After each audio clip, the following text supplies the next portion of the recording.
نحمده ونصلي على رسول الکریم اما بعد۔ مراکش میں زلزلہ آیا تو لوگوں نے دو سوال کیے۔ ایک تو کہ زلزلہ آتا کیوں ہے، سائنسی اعتبار سے بتائیے، قرآن کے اعتبار سے بتائیے۔ دوسرا سوال یہ کیا ہے کہ ہم جب کنواں کھودتے ہیں تو اندر سے پانی نکلتا ہے، آپ لوگ کہتے ہیں نیچے سے آگ نکل رہی ہے، یہ کیسے؟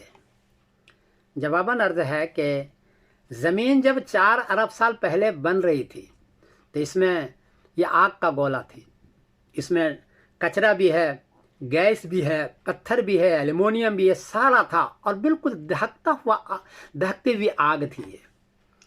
پھر زمانے دراز کے بعد کئی ارب سال کے بعد یہ زمین ٹھنڈی ہو گئی تو اوپر کا حصہ چھلکا بن گیا جس کو کرسٹ کہتے ہیں، اور نیچے کا حصہ 5 پرت ہے اس کو لائر کہتے ہیں۔ تو اوپر کا حصہ چھلکا بنا جو 60 کلومیٹر تک ہے نیچے گہرائی میں، اور نیچے کا حصہ لائر جو ہے سب سے نیچے 6378 کلومیٹر نیچے ہے، تو وہ وہاں آج بھی گرمی ہے، بہت تیز گرمی ہے، 5500 سینٹی گریڈ گرمی ہے۔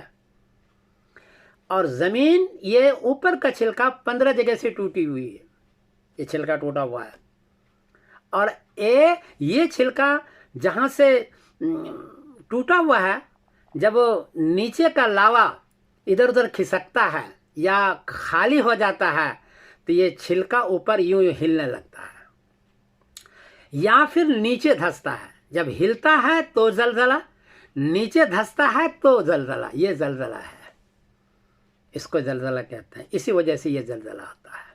پانی جو آپ نکالتے ہیں وہ تو سمندر ہے، 11 کلومیٹر کل سمندر، 11 کلومیٹر کھودیے گا تو وہاں سمندر کا پانی زمین کے آگے پیچھے ہوتا ہے تو اس کی وجہ سے پانی نکلتا ہے، لیکن 11 کلومیٹر کے نیچے جائیے گا، 60 کلومیٹر کے نیچے جائیے گا تو آج بھی آ گیا۔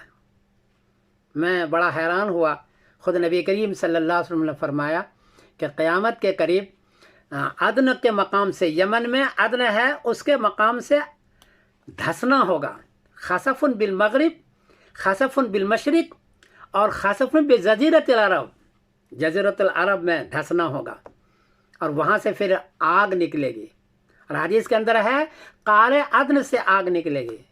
یہ عدن یمن میں ہے اور عدن کے پاس سمندر ہے، اور اس سمندر سے آگ نکلے گی کہ بصرہ تک نظر آئے گا۔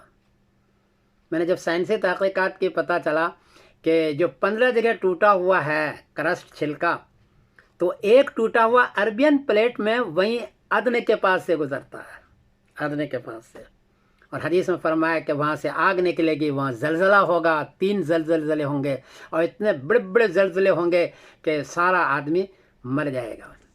تو حدیث کے اندر ایک بات یاد رکھو، حدیث میں کوئی صراحۃ النص ہو یا آیت میں صراحۃ النص ہو تو سائنسی تحقیقات جب آخری مرحلے پر جاتی ہے تو وہ اسی پر ہے جو کہ آیت الحدیث میں کہا، کیونکہ قرآن پاک کی چیز ہے۔